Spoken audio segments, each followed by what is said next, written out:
बिस्मिल्लाहिर्रहमानिर्रहीम। अल्लाहुम्मा सल्ली अला सय्यिदना मौलाना मोहम्मद व आले मोहम्मद। अस्सलामु अलैकुम। दुआ चैनल के नाज़रीन को खुशामदीद।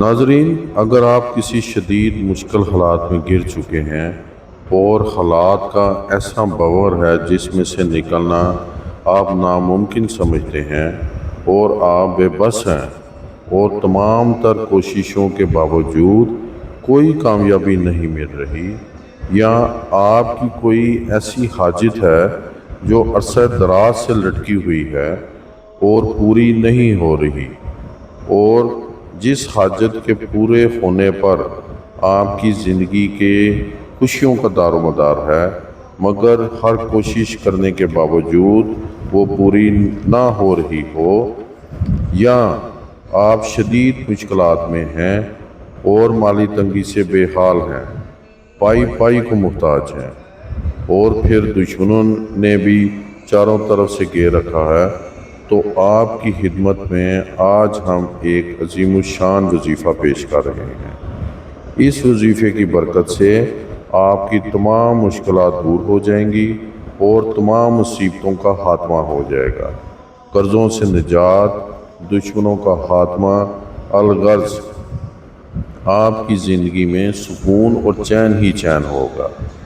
वजीफ़ा नोट फरमाएँ। नमाज इशा अदा करने के बाद 2 रकत नमाज हाजत पढ़ें, फिर 21 मरतबा आपने ये कलमात या रहमानो बेहक के मजमाल बहरैन पढ़ें। अव्वल और आखिर आपने 21 मरतबा दुरूद शरीफ पढ़ना है। इंशाअल्लाह ताला आपकी कोई भी मुश्किल चाहे कितनी भी बड़ी क्यों ना हो, या आपकी तरक्की किसी फ़ैसले पर अटकी हो, या कोई भी हाजत पूरी ना हो रही हो, दुश्मनों से ख़तरा हो, आपकी तमाम परेशानियां फ़ौरन दूर होंगी और आसानियां और खुशियां आपकी झोली में होंगी इंशाअल्लाह ताला। इस अमल को 1 दिन, 3 दिन या 11 दिन तक करें। इस दौरान इंशाअल्लाह ताला मसला हर हाल में हल हो जाएगा इंशाअल्लाह। जैसे ही परेशानी दूर हो, कुछ सदका गोश्त का और मिठाई का किसी मुस्तहिक को दें, और कुछ गोश्त सर से वार का कब्रिस्तान में भी छोड़ दें या वीराने में डाल दें। सलामत रहें, आबाद रहें।